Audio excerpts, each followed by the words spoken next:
Here's something interesting, something I usually don't do, but people have been very patient. They wanted me to do an international story, and guess what?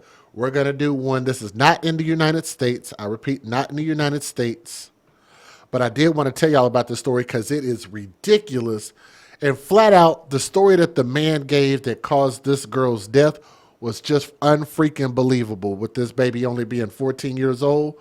Let me give you guys a disclaimer and then we'll talk about what actually happened. Some viewers may find the following content offensive and controversial. The information in this video comes from multiple sources, including court records, official police charges, news web articles, and interviews. This video commentary also contains my personal opinions about the facts of this story. The point is to use this story as a cautionary tale in hopes of preventing tragedies like these to children going forward. Viewer discretion is advised. That is your official disclaimer. So I'm getting this story from BBC.com and not the BBC that you're thinking of. I know that's an inappropriate joke, but whatever. But thank you for the article. A stab wound which killed a 14-year-old girl during an alleged play fight with her father was practically impossible to have been caused by a thrown knife. So y'all got to hear how stupid this is. Scarlett Vickers, who was the girl that you guys saw on the screen, she's the victim. She suffered a catastrophic blood loss when when she was knifed in the chest at her family home in Darlington in July. Teesside Crown Court was told. Again, this is not in the United States. I think this is in the UK. Her father, by the name of Simon Vickers, Simon Vickers, Vickers, he's 50 years old. If y'all can find a picture of him, look this story up.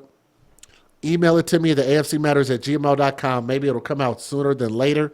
I could not find a picture of him, an arrest report. I couldn't find anything. I found her picture, nothing of her dad, which I think his mugshot should be out there. He is 50 years old, and he denies murder and a manslaughter charge and said that her death was a tragic accident while the two of them were mucking about and throwing utensils. So he threw a knife and killed his daughter, allegedly. A pathologist told jurors that the approximately 4-inch or 11-centimeter deep wound would have required only mild force from a knife being held in a firm grip. Scarlett was declared dead at her home on Geneva Road shortly before midnight on the 5th of July, the court has heard. Her parents said that the family of three were messing around and throwing things at each other in the kitchen when Mr. Vickers hurled a knife instead of what he thought was a spatula.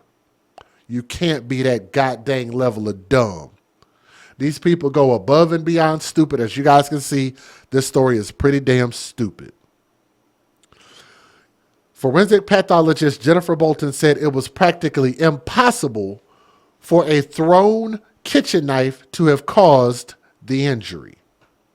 She said the kitchen knives were not designed to be thrown, and the 8-inch, 20-centimeter long blade would have had to strike at a 90-degree angle to pass through Scarlett's pajama top and into her chest. Otherwise, it would have rebounded off.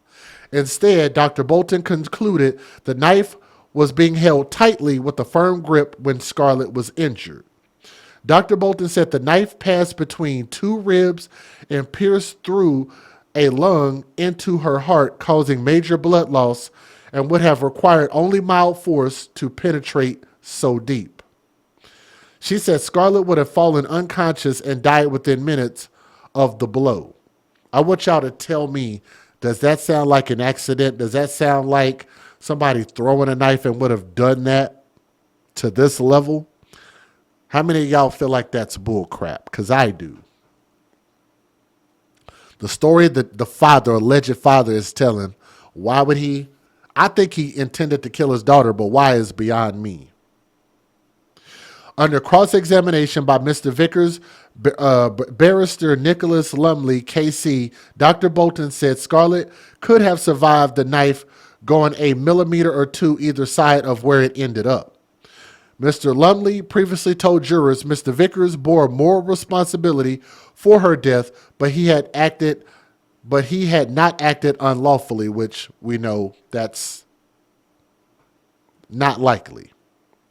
As well as claiming he had thrown a knife, Mr. Vickers told paramedics and police at the scene Scarlett had lunged toward him and the blade just went in. And that sounds like a different story. Jurors also heard the emergency call made by Scarlett's mother, Sarah Hall, in which she said her daughter was on the floor losing quite a lot of blood.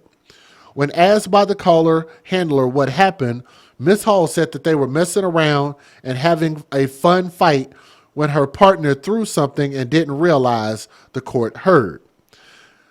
Mr. Vickers could be heard in the background repeatedly saying, "Scarlett, and come on, talk to me." He then performed CPR under the instruction of the call handler before the first ambulance arrived at about, I guess that is, it says 2250 BST. I don't know what time that is. Anyway, first on the scene was paramedic Andrew Crow. Why did they give him the paramedic's name? The paramedic on the scene, who said both parents told him Mr. Vickers and Scarlett had been messing around and throwing knives. He said Mr. Vickers picked up and showed him a kitchen knife, which caused the paramedic to feel unnerved.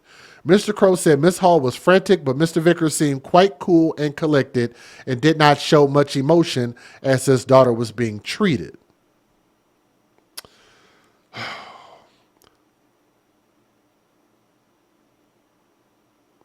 And the trial continues. So if there's any more updates with this, we'll let you guys know. The only short video I have is a video of the girl, but I'll show you guys that.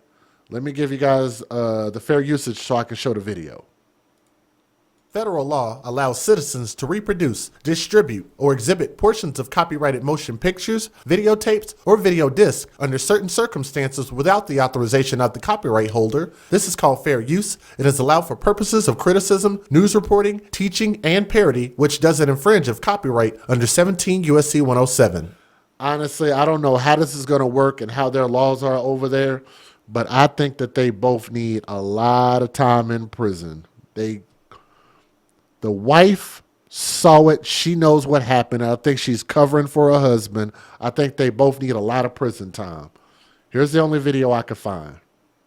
A schoolgirl poses for the camera in a heartbreaking final video just hours before she was allegedly knifed to death by her parents. 14-year-old Scarlett Vickers shared the video from her bedroom on her TikTok on Friday while posing for the camera. Just hours later, the teen was found dead at the home in Darlington, County Durham, after suffering a single knife wound. Her parents, Simon Vickers, 48, and Sarah Hall, 44, have been charged with murdering their daughter. Scarlett can be seen posing for the camera in a black outfit in the TikTok video, which she captioned, "Ignore the mess, please." The incident unfolded at around 11 p.m. on Friday, as police and paramedics were scrambled to the address in Geneva Road. Tragically, the teenager couldn't be saved and was declared dead at the scene. Vickers and Hall appeared at Newton Aycliffe Magistrates Court yesterday, where they were remanded into custody. And I think you took the words out of my mouth. You said, who throws knives as quote-unquote messing around? It's the dumbest, one of the dumbest things I've ever heard, and you just can't be that level of dumb. But apparently these people are. So we hope that Scarlett can get justice. So RIP to this young angel who could have grown up to become something great. And unfortunately, her parents are being charged with her murder. So if there are any more major updates in this story, or especially if they get a conviction on either one of them, we'll do another update on this. Thank y'all for those who value my opinion around the world. Even though we don't have a ton of fans around the world, I'm thankful for anybody around the world who listens to the AFC podcast. We advocate for children first, and we hope to get justice for Scarlett against her parents, okay? Thank you.